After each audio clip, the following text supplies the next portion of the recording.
Hi everyone, welcome back. I'm Michael Sandler, your host on Inspire Nation. If you've ever wanted a healthier, happier heart, then do we have the heart solution for women, and men too, show for you. Today I'll be talking with Dr. Mark Menolascino, Medical Director of the Meno Clinic and the author of a brilliant book at Healing Your Heart, Heart Solution for Women. And that's just what I want to talk with him about today, about a proven program to prevent and reverse heart disease and the different needs for women versus men. That plus we'll talk about running hills in Nebraska, breathing easy in Jackson Hole, Claire and Wonder Woman, cytokines, and Paul Revere. What in the world, gotcha, is a zonulin bridge? And what on earth does a hot glue gun and cauliflower have to do with anything? So welcome to the show, Mark. Are you ready to shine? I'm ready to shine, Michael, and thank you for having me. Well, thanks so much for being here, Mark, in a mighty woohoo! Woohoo! Awesome. So before we dive right into things, what is the number one killer of women today? You know, we didn't know this until just recently when we compiled the data, but more women die of heart disease than all cancers combined. And that's a shocker for most women to hear. Thank goodness we're doing such a good job in things like breast cancer, but we really can do a better job for heart health for women because it is preventable. And if you do have it, it is reversible. Awesome. And on that note, how about strokes, women versus men? It's the same thing. You know, they show up differently. And the problem is we don't take women's health seriously, is that they show up differently than men do. And so a lot of times it gets missed. Well, I was fascinated by this. When we talk about heart size, men versus women, and then what happens with the EKG, maybe accordingly. So the EKG is the electrical tracing of the velocity of the muscle of the heart contracting. And women's hearts and men's hearts, we've known this for centuries in our literature, they're not the same. The caliber of the arteries, the caliber of the ventricle, the way that the heart contracts, the way that it shows arrhythmias, it just is different. So we need to personalize heart health care for women. So, and if we do that, when we go back, I mean, the studies going back more than 100 years, they're not even looking at heart health of women. Why is it so misunderstood? Why do we just assume, oh, guys, women, same thing, we'll just focus on the guys? Well, you know, in medicine in general, most studies have been on men. We do men's studies first before we look at women's studies, and the heart has probably been the worst of that. And so we're now including women in these studies, and we're doing specifically looking at different ethnicities in women, and we're finding different ethnic risks for women based on the race. And it really makes a difference. And we have to personalize medicine, which is really what the goal of this whole functional medicine movement is. Let's do precision, personalized care that's unique for you. So how would you define functional medicine, and how is it different than going into a traditional MD? Well, I was fortunate enough to work with Dean Ornish in high school, and Dean Ornish really taught us about holistic medicine, treating the whole person and doing a whole body approach. Then with Andrew Weil, it was integrative medicine, using nutrition with medicine. And now we talk about the functional model, using a root cause approach that's unique to each individual, a precision, personalized approach that looks at everything about you, your nutrition, your absorption, your nutritional deficiencies, your toxicities, your hormone imbalances, your unique personalized genetic code. We put all of it together to develop a plan that's personalized and unique for you. Thank you. Going back specifically to women, you use an example early on of Sue, who's about to have gallbladder surgery. And it was unfortunate, but fortunate that you arrived on the scene about 3 days after her symptoms started. Well, I was fortunate enough to do medical residency when they still let you do 36-hour shifts every 3 days. So I got a third more training than the people who are only doing 24-hour shifts. But we would rotate every 36 hours. And I was the third shift to come on that saw Sue. And she'd been admitted for nausea, abdominal pain, a very vague set of digestive symptoms. And the studies they did suggest it was her gallbladder. So she was going to have her gallbladder out. And as I came on shift, I thought, could it possibly be her heart? So we did a EKG. It hadn't been done because no one thought it could be her heart because of her digestive complaints. She'd been having a heart attack for the last 3 days. So she went in, had a stent put in immediately, and her doctor said, your heart's been damaged over the 3 days of missing it. You'll be a cardiac cripple, which means you'll never be able to run again. When she ran the San Diego Rock and Roll Marathon, I took a picture of her crossing the finish line and sent it to her cardiologist. So not only is it preventable, you can find it, you can reverse it, but when there's been damage to the heart, you can restore some of that lost damage. Awesome and a woohoo! So Yeah. I want to talk more about this. Let's and specifically women getting misdiagnosed. What can we learn from Dr. Bailey and Grey's Anatomy? Well, the day that my book got accepted by the publisher, I watched Grey's Anatomy with my partner. And it just so happened to be Dr. Bailey, the African American chief surgeon female, driving to work with her husband, having some discomfort in her chest and some digestive issues, but she knew it was her heart. So she went to a different hospital than the one that she was chief of staff at. And the admitting nurse kind of dismissed her and put her into chairs.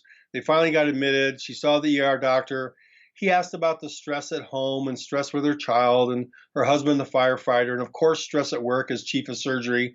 She said, I know I'm having a heart attack. Do my tests.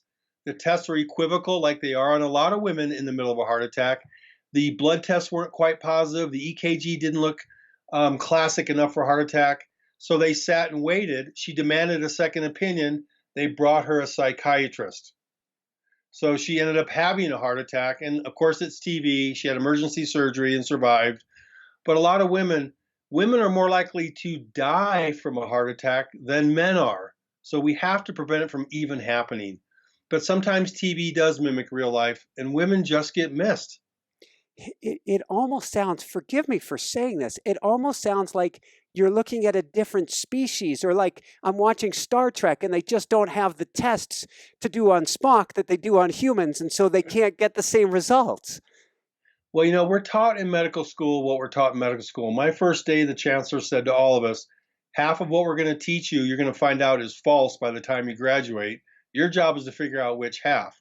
So it's such a flood of information, and you tend to do what the people in front of you do.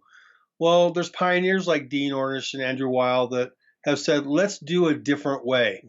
And so men show up with that classic elephant standing on the chest pressure, heart attack pain. Women don't show up that way.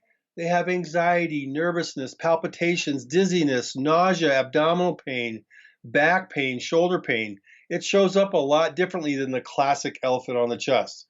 And so we just have to be aware of it and think of it and just look for it. And if we don't look, they say in medicine, if you're not looking, you're not finding. And so you need to look for it, and then you will find it. Thank you. Let's talk about a couple risk groups specifically. Then we're going to jump into some key myths here. First off, young women with diabetes. Well, diabetes, we call that the silent killer because a lot of women and men with diabetes, the small nerve endings are damaged, and so they don't feel pain the same way. That's the neuropathy that people have in their legs with diabetes. They have different sensations, different feelings. So a lot of times people with diabetes can have a heart attack and not even know it. So a lot of people with diabetes, there's the type 1, which you're essentially kind of born with. It develops as a child that's insulin dependent. Then the second type 2 diabetes, is really a lifestyle problem. It tends to go with obesity. It tends to go with poor nutrition choices, and it is completely reversible. So we see this heart disease problem with this diabetes epidemic, and one of the medications developed for diabetes was taken off the market because it caused heart attacks. Just the thing we're trying to prevent from getting diabetes was causing the heart attacks that caused from diabetes. So sometimes we get it right, sometimes we absolutely don't. Gotcha. And if I understand correctly, young women with diabetes quadruple the risk of heart attack compared to men. And what's fascinating to me is pre-menopause, it sounds like women have somewhat, because with diet and lifestyle challenges today, that's probably not as much as it used to be, but women are more resilient to heart disease until all of a sudden menopause hits. Then what happens? Well, it's interesting because the same data for heart health is the same data for brain health. There seems to be something protective about this hormonal balance that women have before menopause that markedly changes at menopause. We've always said that women don't have the same risks that men have, and they're protected until they hit menopause. Then their risk catches up to men. The same thing with dementia. We know with Alzheimer's, if women have their ovaries removed before age 45, they're much more likely to get Alzheimer's disease. So we see the same thing with heart disease in women, that the hormonal balance is more the key, and it's this symphony, this system of balance, than it is the absolute. And if there's one thing, Michael, that we still don't really understand well, it's hormones in women and their effect on the heart and on the brain. Thank you. And on that note, a last note before we change topics. I wasn't planning on bringing this up, but does it seem to you as an integrative medicine specialist or a holistic medicine specialist that maybe we remove things from the body too quickly? Well, I think in medicine, it's the old Rene Descartes reductionist model. Let's break things down into the simplest piece so we know what box to fill to fix the problem, the old pill for the ill model. And I think what we're now discovering in functional medicine and in integrative medicine, it's a system approach. And if we approach people in a system way, then we can treat the whole person. And so it's funny how we're coming all the way back full circle to Dean Ornish and holistic medicine. I love it. So let's go from there and let's talk about some of the top myths. And first off, the idea that one last bit of plaque clogged your arteries and caused the heart attack. Well, I thought in medical school, and I was taught that it's a plumbing problem, that you have a pipe and it fills up with cholesterol, you have one little spot left, you have a double cheeseburger, and it knocks you off. That's not what happens. Whether you have a 20% plaque or a 90% plaque, if that plaque gets irritable and inflamed and ruptures, kind of like a zit popping, then all your platelets, whose job in your blood is to fix cuts, they rush in and pop that and fix that little pop, but they overreact and fill the entire pipe. And that pipe being blocked prevents oxygen from getting to the heart. That's what causes the heart attack. So it's inflammatory plaque rupture which causes it. It's not a plumbing problem. And that's a completely new understanding of what heart disease is and what heart attack is. Thank you. We're going to dive into inflammation more in a little bit. So let's go to the next myth. Number 2, high cholesterol levels cause heart disease. Well, we found, based on the current studies, that half the heart attacks happen in people with normal cholesterol. Half the people with high cholesterol will never have a heart attack. What we have to do is fractionate the cholesterol into its smallest pieces. And what we find is that some people have small sticky particles called small dense LDL and lipoprotein A. I encourage everyone to ask their doctor, if their doctor even knows about this, to fractionate their cholesterol and look at their individual risk. Because, Michael, if we have two people that have high cholesterol of 250 and high bad LDL cholesterol of 150, they both qualify for medication. But one may have the good small particles and one may have the small bad sticky particles, and so they have totally different risks. And in medicine, we're treating everybody the same. It's a bell-shaped curve of average. We regress you as a unique individual to the mean of a population because it's easy for me. Put you in the population curve, check the box, give you medicine, kick you out, see you next year. You want your doctor to figure out, where's your sweet spot on that curve? How do I treat you as a unique individual? And I like the Grand Canyon analogy, if I may share this with you. You can be on the south rim of the Grand Canyon or the north rim of the Grand Canyon. You're still technically in the Grand Canyon, but isn't your view different?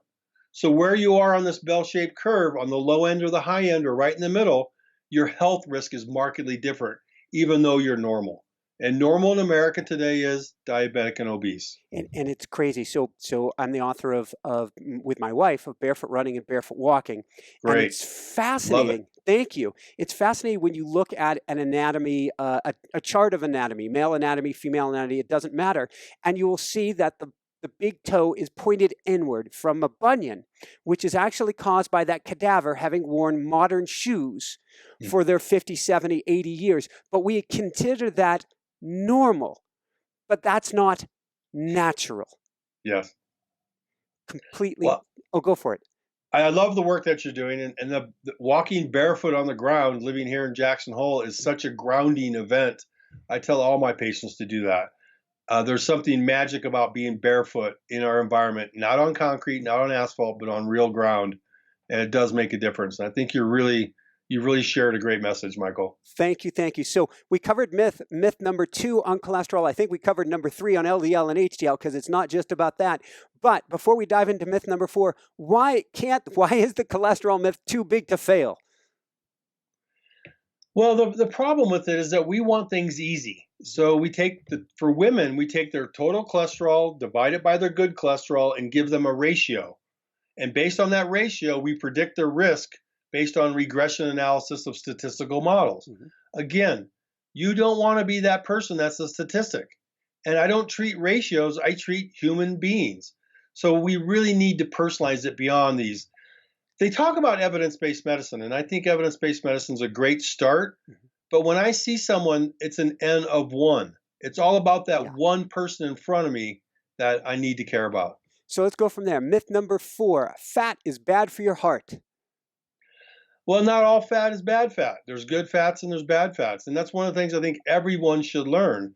And this whole factory farmed animal that we're doing with xenoestrogens, hormones, antibiotics, the feed that we're giving, there's a lot of bad fat in our environment right now in processed foods and in animal products. So you really need to learn about the good fats and the bad fats. And we're all fatheads. We need fat for our brain. We need cholesterol to be about 160 to make our hormones. So not all fat is bad. There's good fat and bad fat. Excellent. I never expected that we'd be calling ourselves fatheads today. Myth number 5, if I consume less cholesterol, and this is something I did, I fought for this as a kid. I ate low fat, only no fat, no cholesterol. If I consume less cholesterol, I will be healthier. Well, I had met Jim Fixx when I was a kid, who was a marathon runner that wrote the book on it, and he had normal cholesterol. I had my granola box with Jim Fixx on the back of it before he died of a heart attack. Yeah. How unfortunate. And it just tells you Mark Twain said, it's not what you don't know, it's what you think you know that just ain't so. Yeah. And there's a lot of this stuff in medicine that we think we know, but it may not actually be true. So again, cholesterol isn't evil. You need cholesterol to make your hormones. You need it for your nervous system, for your brain. And so there is a level of cholesterol that we all need to be in good balance. Let's go from there to myth number 6. I'm going to put this a little bit differently.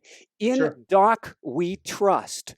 Modern medical treatments can fix your heart. Don't worry about it. Well, I'm an internal medicine specialist. I ran the intensive care unit for years. I believe in medicine. When I'm acutely sick with pneumonia, I will take the best antibiotic that fixes it. Yeah. So we've done a great job in modern medicine for acute care illness. It's fantastic. Our hospitals, our ERs, they do life-saving events every single day. Where it fails woefully is in the chronic illness model. We've been reduced to 7-minute visits with our doctor. They interrupt us within 11 seconds of speaking. The model is not conducive to approaching the system-based care we need for chronic illness. And our model fails miserably for chronic illness. And it's not the doctor's fault. They're not taught the skills they need. They're not taught a model. And we're not providing them an environment in which they can thrive delivering this kind of care. So let's go from there to myth number 7. And this one, I don't know why, but it really personally drives me insane. Statin drugs are safe and will reduce heart attack risk for anyone who takes them. Well, a lot of my friends and clients are shocked to know that I actually prescribe statin drugs. There are people that need them, and it's typically men that have known heart disease or have had a heart event. There is a mortality benefit that can prevent a future heart attack. It's small. There is a diabetes risk in about 9% of the men that take that drug, so you want to mediate everything else. I personally feel they have to be on coenzyme Q10 because it depletes your mitochondria of that. So there's other things you have to do besides just take the statin drug. And just because you're on the cholesterol drug doesn't mean that you can eat poorly. And that's another myth that a lot of patients fall into. Well, I'm taking the medicine so I can do whatever I want. It should be a part of a whole-based, integrative, holistic, functional program. So there is a role for statins. It doesn't look like they're very beneficial for women, especially. For sure, for young women and for older patients, both men and women, statin drugs may not be a good idea. There's a potential risk to dementia, depression, and there's a known risk to diabetes. These drugs do cause diabetes in at least 9% of men and maybe up to 50% in postmenopausal women. So not all drugs are good, not all drugs are bad. You got to know who needs what in the right way, then balance the deficiencies that the medicine may cause. Thank you. And going from there and diabetes, myth number 8, dieting is the key to reversing heart disease. Well, I don't believe in diets because the first 3 letters are die. Die. Garfield taught me that. I believe in personalized nutrition plans.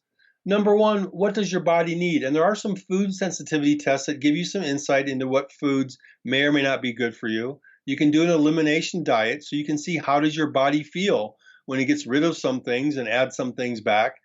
But in general, a lot of the food that's processed in our world today just isn't good for us. And you mentioned the fats, these foods that are processed to be low fats, the gluten-free foods that are super processed to be gluten-free.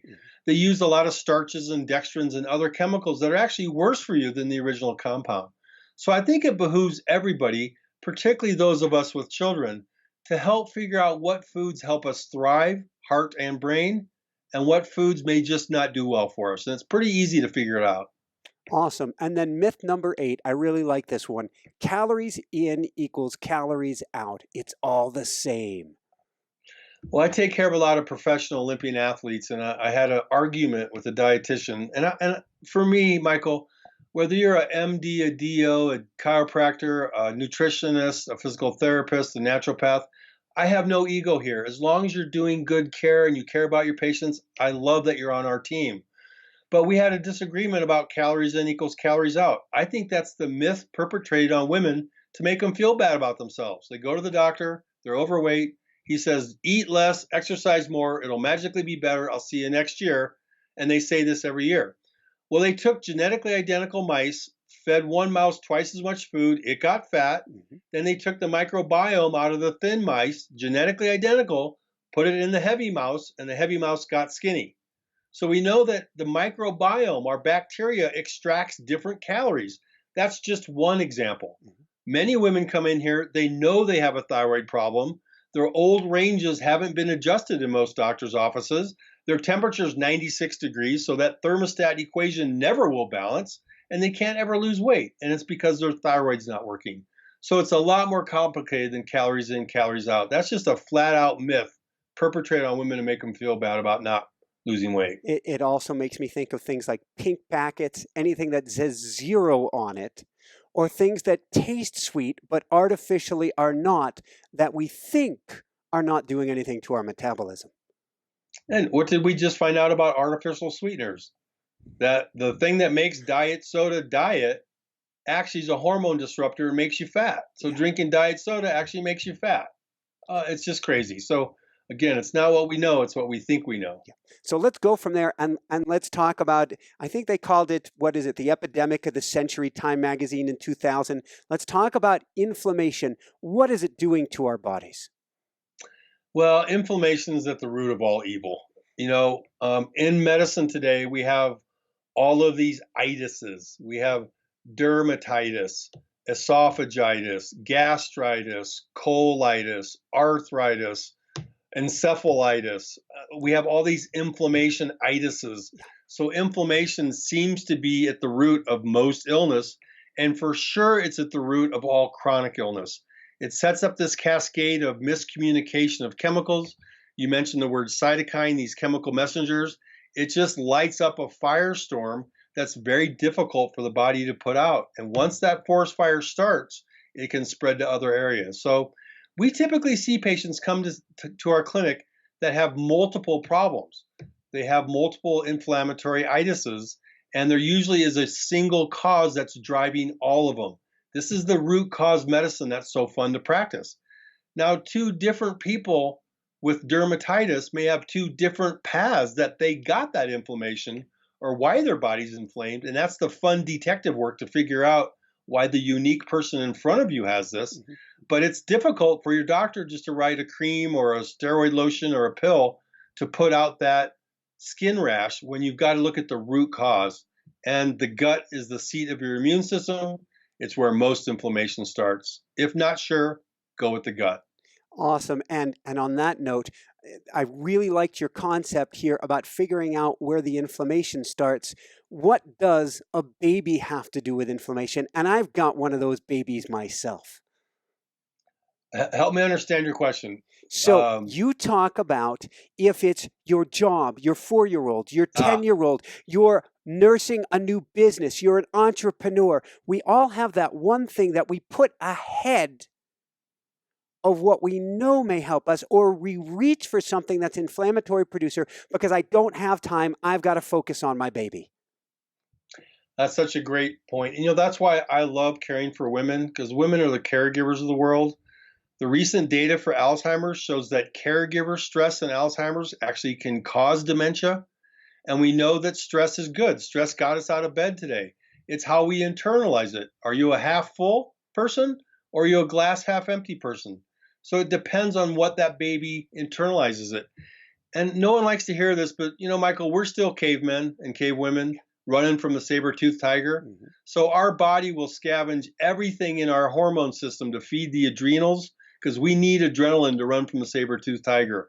That's why we're seeing all this menstrual irregularity, weird PMS problems in young girls, weird menopause problems, and maybe linking to the cancer. So it's how we internalize the stress, not just what the stress is.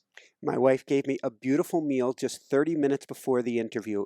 It was sautéed greens, some almonds, some seeds in there, good healthy fats. I think she made it with avocado oil, and I wouldn't eat it because I was very focused, aka endocrine system on high, stressed. I use stress as long as I balance that and breathe into it afterwards.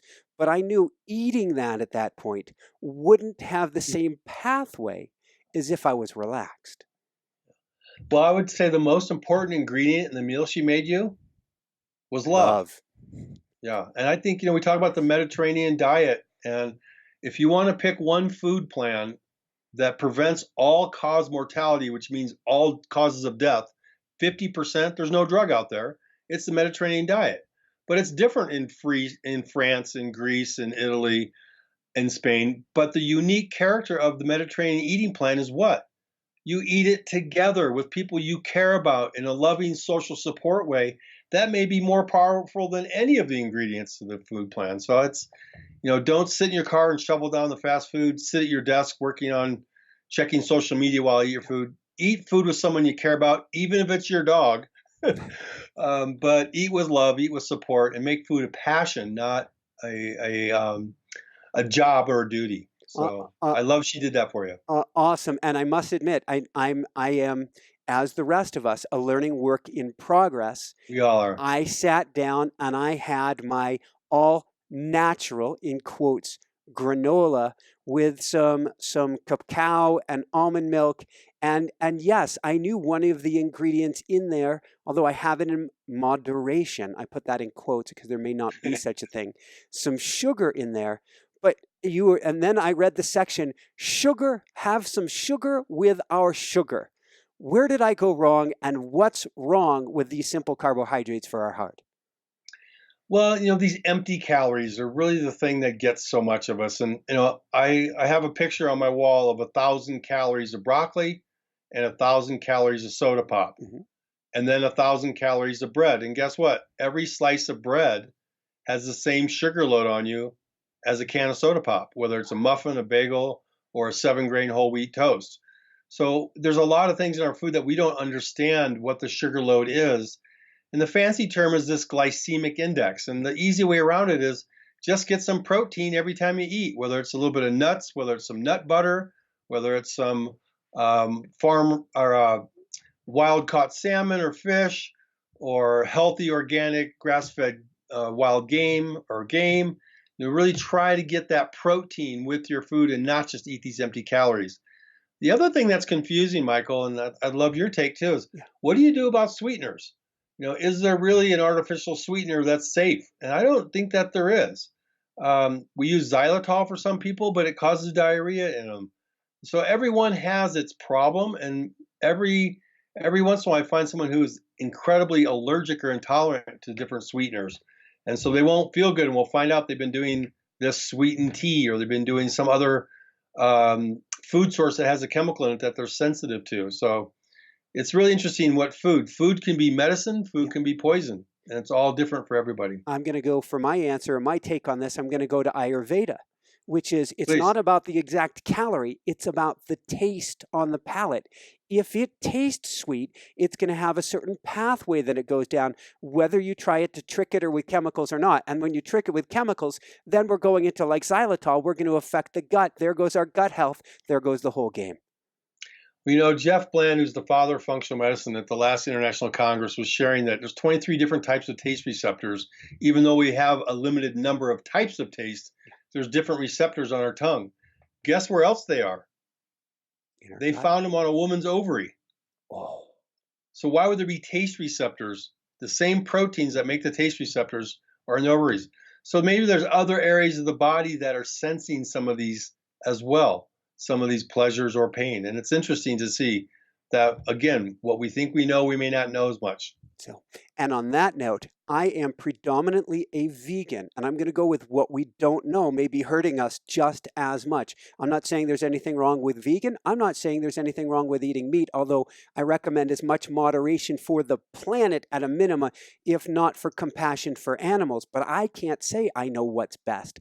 With that said, if we're going to eat meat, you say it's not about the meat, but what's in the meat.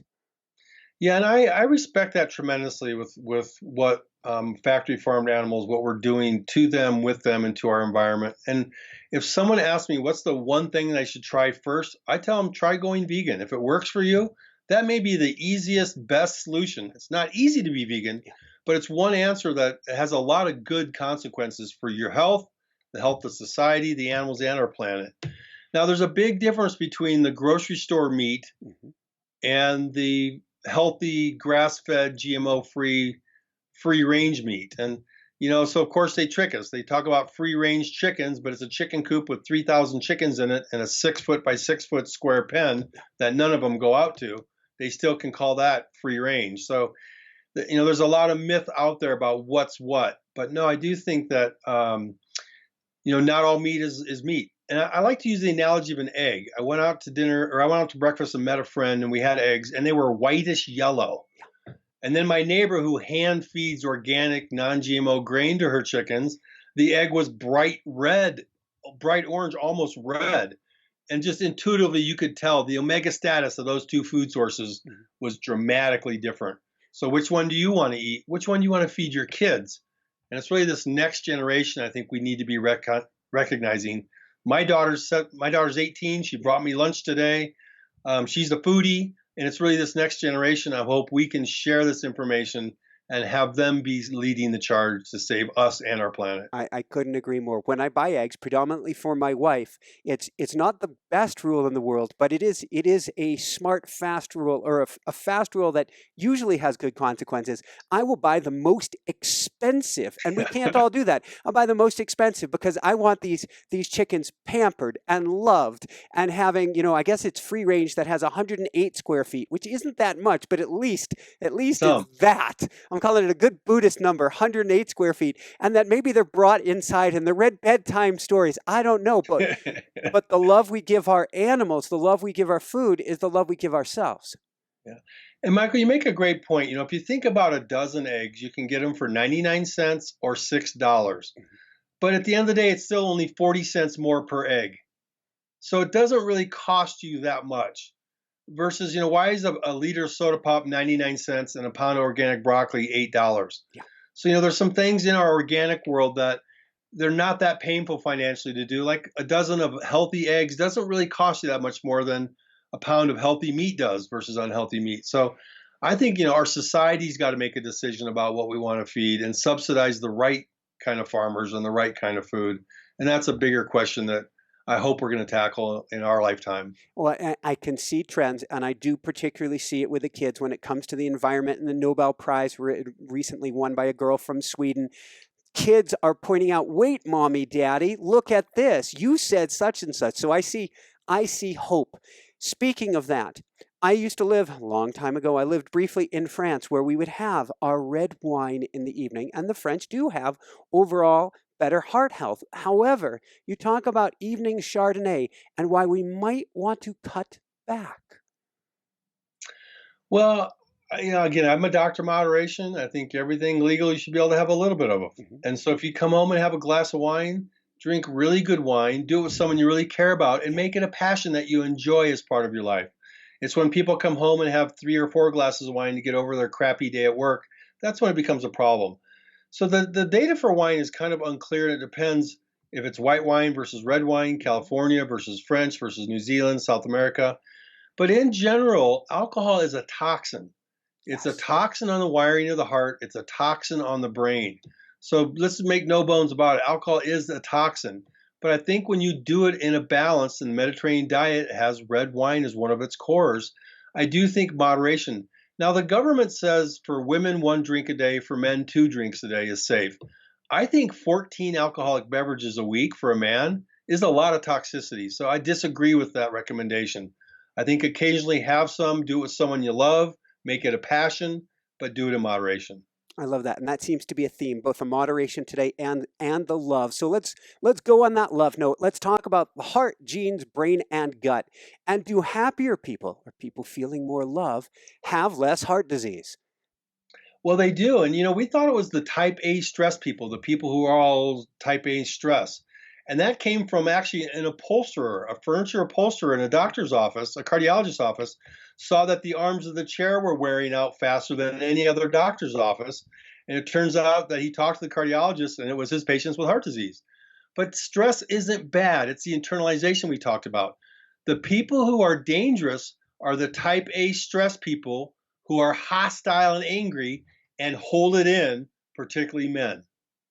That's the time bomb that I worry about is type A stress that are hostile and angry and hold it in. The people who explode seem to do better. It's that internalizing that hostility and that anger that really seems to change that inflammatory cytokine chemical milieu and make us a really, really scary inflammatory pool for our heart and our brain. You just gave me a fascinating thought, a fascinating question. There's a Dr. Sarno, he passed away, I don't know, Yes. close to a decade ago, who was talking about being hostile and angry and back health. And if we get in the root cause, and one of his main ways is having you write out what is really bothering you, something I call a better out than in exercise or an ego dump, and then shred it and be done with it, your back feels better. Have you seen a connection? Back, hostile, angry, heart. Well, one of my good friends, Mike Sinnell, trained with Dr. Sarna, who's, again, we have these pioneers, giants whose shoulders we stand on. I live next to the Snake River here in Jackson Hole, and when I have people that have resentment or having these issues, I tell them to walk along the river, and as they start their walk, pick up a rock, let that rock embody all of that negative Yes. energy, all of that hate, resentment. When they get to their turnaround, say what they need to say, throw that rock in the river, and let it wash it away. I inevitably hear them come back and say, I felt so much better by the time I got back to my car. Now, I heard my Catholic priest say the same thing. Yeah. Say 7 prayers every night for people that you resent and you'll lose resentment. I heard a shaman in Belize say the same thing. Wish good things for your enemies and good things will come to you. Native Americans, on your birthday, give something away. So there's a lot of this truism in all of our cultures that we have a lot to learn from these giants whose shoulders we stand on. There's a Hawaiian prayer. You're probably familiar with it, but it seems appropriate here. It's called Ho'oponopono, and it's a forgiveness prayer. It's about, in theory, forgiving others, but what it really is we're all one, and to forgive another, you have to forgive yourself. And it's a repetition as well. I love you. Please forgive me. I am sorry. Thank you. And that's Well, got to help heal the heart as well. I think I would hope everyone listening does that tonight, and I think we'll all be better, healthier, and happier tomorrow. I love you. Please forgive me. I am sorry. Thank you. And it's all to yourself and for yourself. On that note, Yes. what is heart energy? There's a company called Heart Math out of Redwood City, California, and Doc I've Childers, got one the of the clippy right on my desk here somewhere for my heart coherence device.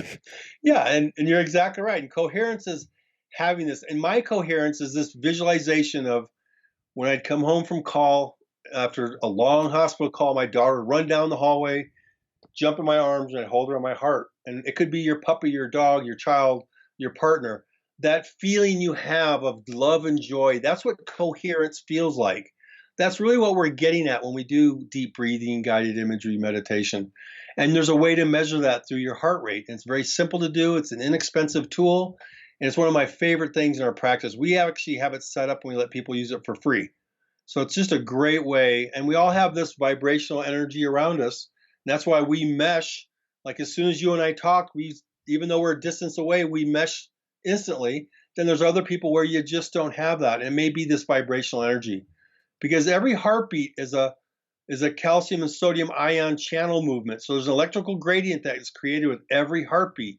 Just like the earth has a magnetic shield around it, we do too. Like those iron filings, when you took the magnet in high school and threw the iron filings and it made those Gaussian curves. I actually have on my desk one of those things that you hold up and we shake it and put a magnet in it and it creates those same type of curves. So I teach people this. So if you walk around and you practice coherence and you live in coherence, you create those healthy energies around you that you share with other people, and you attract them in other people. So Mark, I got to let you know, I'm cheating right now. I'm cheating during this interview. I have here a set of beads, a beaded bracelet, and I am breathing in and out to the heart through this whole interview going, I send love. I send love. And I'm putting myself in that state of heart coherence throughout this whole interview. I love that. I love that. Well, we give hearts to every one of our patients. And so they're all over our office. And so we let them, and we ask them when they're feeling their health restore to give it to someone else with the same message. Oh, and then it's infused and there's an energy to it. You have imprinted it. So I love this next one. We're going to switch gears here. Although I got to give one last shout out. They've got many different devices. I'm wearing a Garmin Vivo Active 3. I'm not sponsored by them, but it measures your stress. And I can look at, through heart rate variability, I can look at how much through the day I'm in or out of coherence. That's awesome. I love it. So let's go from there and let's talk about this one. Your genes are your potential, not your destiny. Your genes are your potential, not your destiny. Your genes are your potential, not your destiny. Most powerful thing you can tell a client is that you are not your father, your mother, your grandmother, or grandfather. You have the ability in your choices to turn on good genes and turn off bad genes, and that power is at the end of your fork. So we now have this concept of epigenetics, that you can turn on these good genes and turn off these bad genes by your lifestyle choices. And that's a very empowering thing for a client to hear, that they're not doomed to be the destiny of the family, that they have in these lifestyle choices the ability to turn on good genes and turn off bad genes. And the more we're learning about the genes, and if there's one thing that's probably still the most confusing in medicine, it's genetics. But we're learning these little pieces of genes called SNPs that are modifiable by lifestyle changes and by specific supplementation. But you've got to be careful because sometimes a little bit of information can lead you down the wrong path. So genetics is a very interesting area right now. And we're just starting to crack the code on what's unique about it for each person. Awesome. On cracking the code, what can you tell us about Pima Indians and agouti mice? So I trained in Phoenix, Arizona, which is one of the hottest areas in the U.S. And the Native Americans that inhabited that for centuries were the Pima Indians. And this is a culture that had warrior genes. They were lean. They could survive incredible and temperate climates. They were survivor genes. Well, 2 generations of white sugar, white flour, and alcohol, and they have the highest rate of obesity and diabetes ever seen on the planet. Did their genes change? No, the information bathed over the genes. So your genes load the gun, your choices pull the trigger. And unfortunately, we gave them too many bad choices. So that's just an example of how genes don't change in generations, the expression of the genes do. And they did this in mice, the agouti mouse. They breed a mouse that has a predisposition for obesity, diabetes, and cancer. And when they give the mother special nutrients, methylated folate, methylated B12, which goes to these genetic ideas, selenium, some other key nutrients, your offspring, the babies of these genetic mice, do not have obesity, diabetes, and cancer. And their hair color is different. It's a completely different offspring just by providing maternal nutritional supplementation. That should be a message for all of us in our culture, that we should really prize the pregnant mom and support her with the best nutrition we can. Woohoo! So we're going to talk about some nutritional choices here in just a little bit. First, I want to talk about clues of heart disease. And let's talk about some oral clues. What should Yes. we look for on the tongue?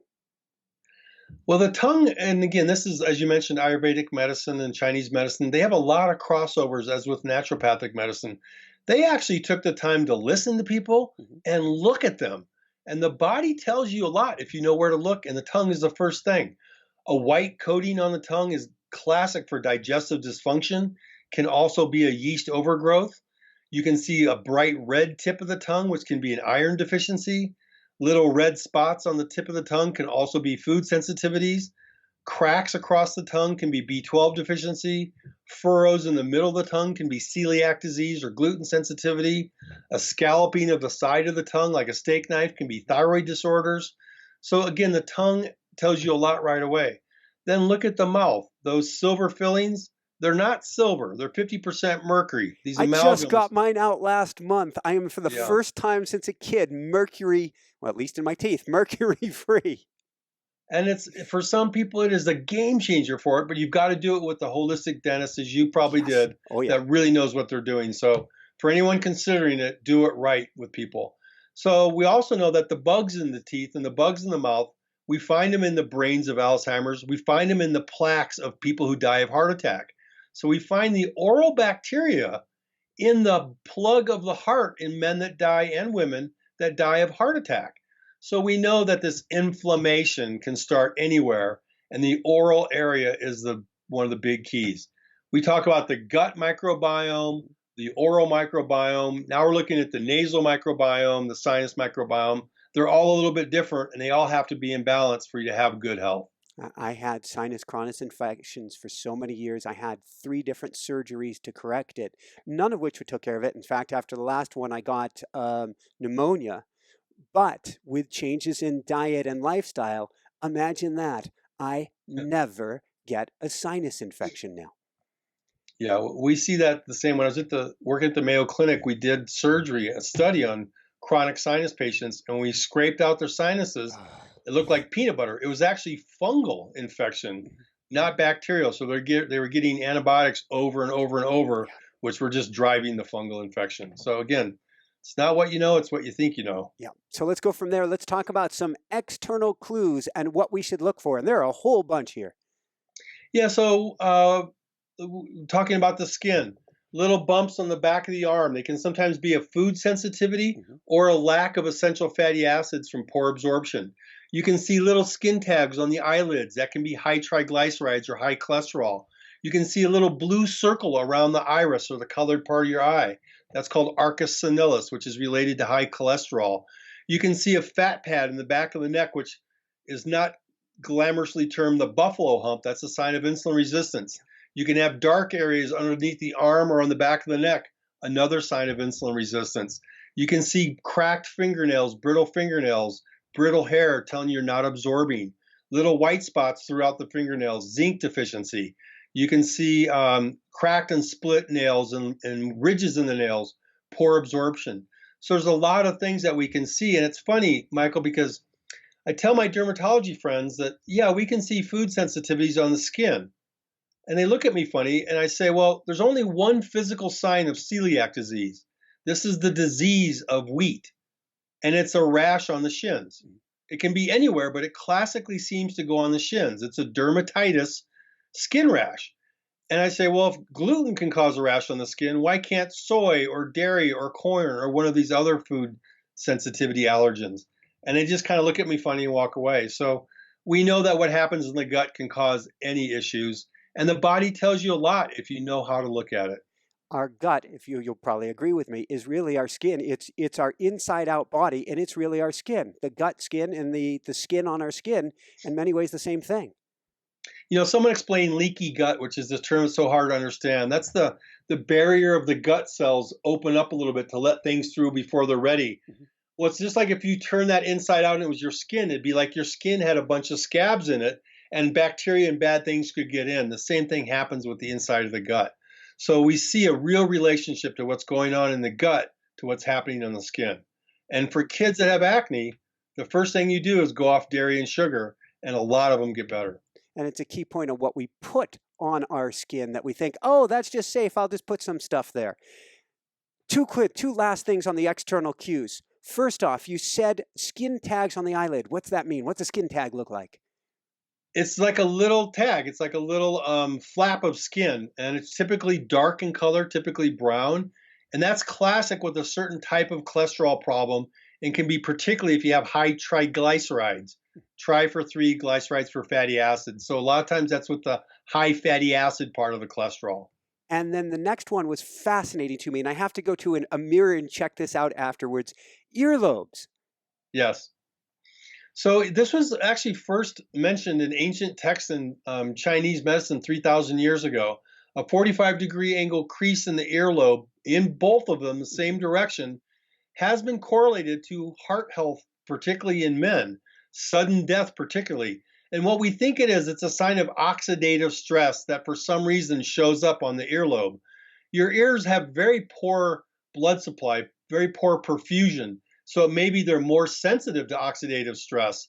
And again, think of oxidative stress as inflammation, as heart disease, as everything else. So just because you have those creases don't mean that you're going to have a heart attack. But if you have them, you might want to get checked out.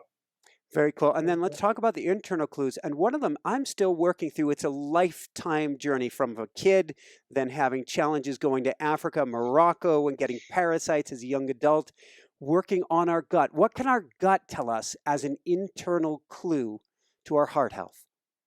You know, so many people come to see me and they say, gosh, I'm just fat. And I look at them and say, no, you're not fat. You're bloated.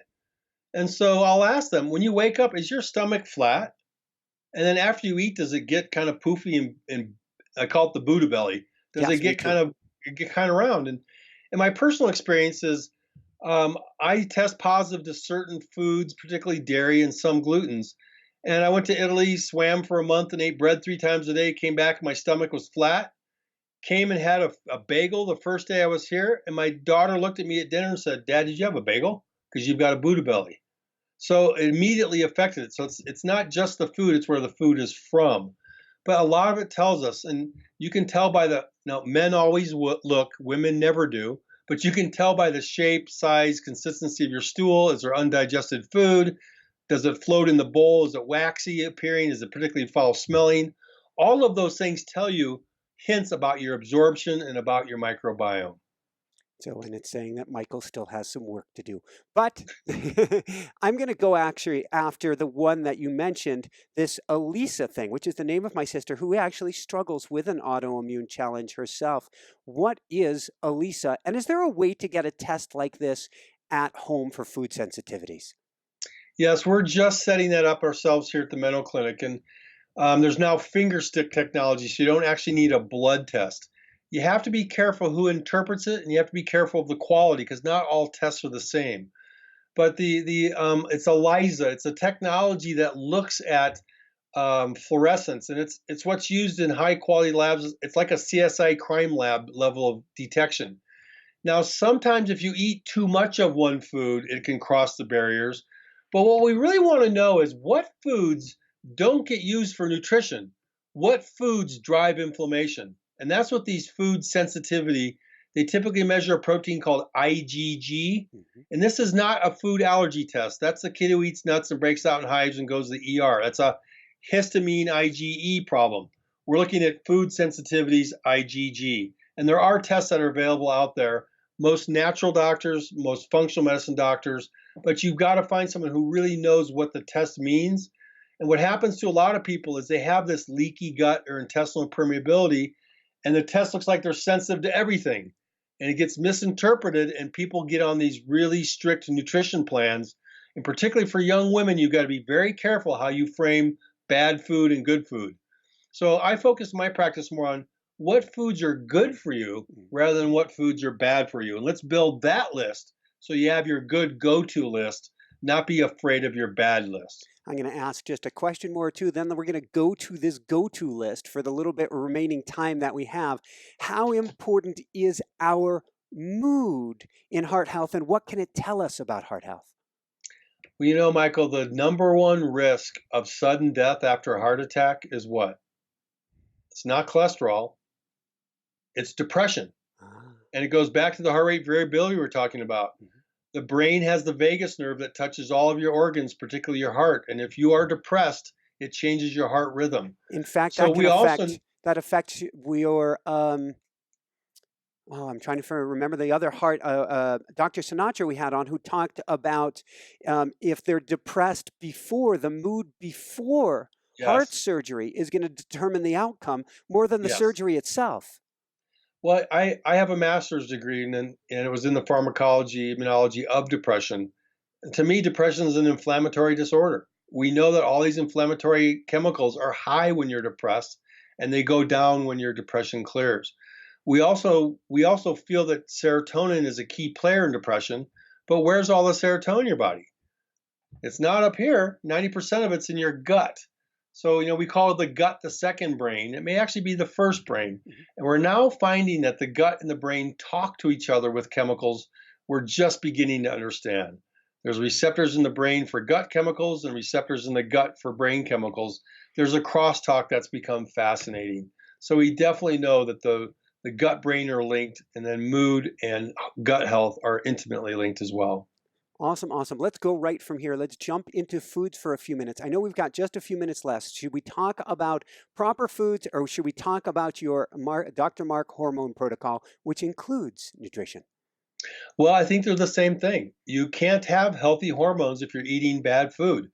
And there's so many hormone disruptors is the term we use. Mhm. The other term is xenoestrogens. It's just a fancy word for fake estrogen. There's a lot of chemicals in our food supply now. The average woman puts on 110 chemicals on her body before she leaves the house for the day. You think of all those brightly colored kid pajamas and kid blankets. Those are all full of chemicals that are hormone disruptors, thyroid disruptors. Look at all the food additives. I encourage everybody listening to go to your food or go to your medicine cabinet and look at all your over the counter medications. There's a company, Genexa, that figured this out. They're the only non GMO, non additive pharmaceutical company in the world. Only one drug company figured out you should take the dyes, the fillers, and the binders out of our kids' medicines. So really look at the back of your foods and your medicines and look for fillers and binders and additives and food colorings and get those out of there because all of those are hormone disruptors. It comes back to clean food, clean air, clean water. It makes such a big difference, particularly for our children and really particularly for women. I love taking care of women because, Michael, they're just more complicated. They have more hormone systems, but it's thyroid, adrenal, hormone, gut. And if we get all of those lined up, women do really, really well. They reduce the risk of heart disease, the risk of dementia, and they feel good. And we need women in our world to feel good because they're the ones that are driving our healthcare. Woohoo! So, a last note on hormone disruptors. Tell us about how much of a plastic fan you are. Well, I line everything I eat with plastic and I microwave every single thing that I do. No, I'm joking. I use a stainless steel cup is on my desk. I believe in glass instead of plastic. I think even BPA-free plastic is not good. There's just too much plastic in the world. This beautiful community, Jackson Hole, just recently went to plastic bag-free community. How did it take us this long to figure it out? So I encourage everybody to avoid all plastics. For sure, recycle everything that you can. But the biggest source of bisphenol A, which is the BPA in plastics, do you know where it is? It's in the Cans. receipts you get at Oh, yes, stores. yes, yes. Does Whole And so Foods, just I've been wondering, does Whole Foods, do you know, did they have they done away with it? most of them have they have the idea of would you like a printed receipt, no receipt, or an email receipt? And so again, for all the moms out there, particularly the pregnant moms, the breastfeeding moms, never handle a receipt because you're getting a huge dose of BPA as soon as you touch that thermal generated receipt. Avoid them like the plague. We've had an expert on this talking about how the idea of in moderation also doesn't work with a lot of these chemicals, like with BPA, that actually a fractional amount can be as harmful as a large amount. Plus, it sticks around in the body for 20 years. So, yeah, this is one of those cases where, I love the idea of being a doctor of moderation, unless it's things like these toxins or things like gluten. If you have a high sensitivity to it, then you just need to do your best to be at zero. It's hard in our world, but you can make these choices. Awesome. We've got to let you go. Do you have time to talk supplements for just a quick sec? And then I want to steer people to your website. I'd love to. I never thought that I would use supplements in my practice. So my first day in the intensive care unit, the nurses walked over and they held out a bedpan that rattled. And I asked them what that was. And they said, well, you're the new nutrition doctor. You should know. These are the vitamins that doctors prescribe to their patients. It's the number one selling vitamin in the country. There's 46 additives holding that vitamin together. The nurses call them bedpan bullets because they go right through the body. And I have a picture when I lecture to doctors showing a small intestine with 5 of these tablets in it. So supplements are supplemental. They should supplement your nutrition and let food be medicine, kitchen your pharmacy, lifestyle your doctor. But when you're ill and to protect you against certain things, there's times you need to supplement. But you really need to choose high quality supplements. And in general, I think people take too many. So I think being really smart and have an expert guide you on the quality and quantity of what you should do. And most of what the bottle says, divide it in half. Usually don't need, except a prenatal, usually don't need most of what they say because they're trying to sell you more of it. But I'm a big fan of targeted high quality supplementation. It's been the needle mover for my sick patients. Are there a few key ones that you recommend for people? Most people benefit from a good, healthy multivitamin, perhaps every other day, just because our soils are so depleted. Make sure it has a good mineral base. It's methylfolate, methyl B12 in it. That's your first line of idea. It's a high quality. But look at the other ingredients. There should not be more than 3 things, and things you can't pronounce, you shouldn't eat. Some people benefit from a probiotic. One key with probiotics is never take it at the same time as an antibiotic. Spread it out during the day, because if you take it at the same moment, you cancel each other out. A lot of people don't know that. There seems to be an epidemic of vitamin D. Most doctors ignore it. I think vitamin D is crucial. It's a steroid hormone, not a vitamin. I think it's one of the things that we miss the most. I do think a lot of people also benefit from omega-3s because we're just not getting good quality, but get quality omega-3s. Most patients come in with rancid omega-3s. They bought it at a big box store. But really, again, I think supplements are supplemental to a good nutrition plan. And I do think if you use targeted supplementals for good conditions, then every medication depletes certain nutrients. And so you want to look, there's several companies that have lists of what medicines deplete what.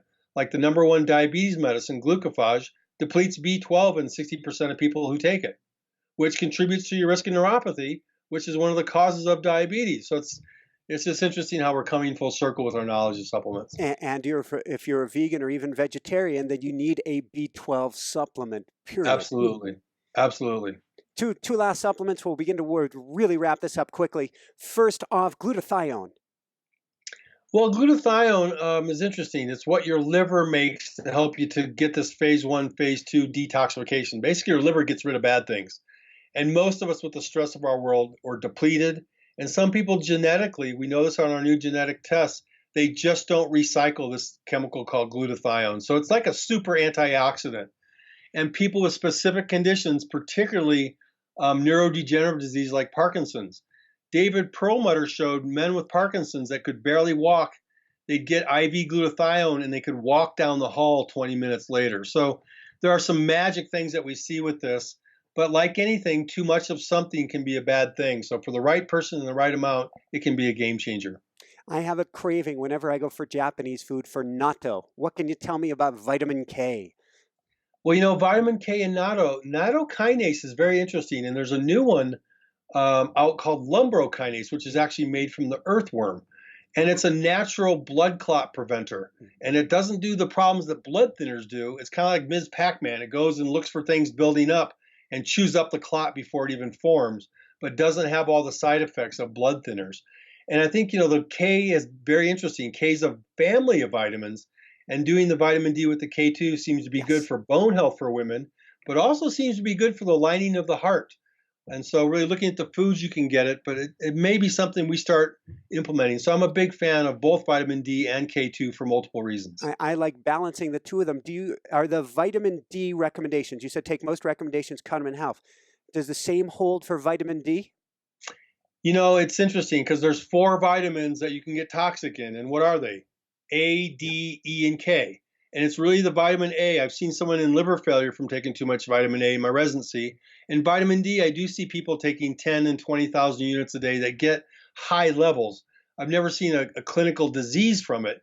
But typically, if you're taking high levels, 5,000 to 10,000, you should check your levels just to be sure you're not getting supra-therapeutic, we call it, or getting too much. Excellent. So, and more in the winter, less in the summer. That makes sense. CoQ10.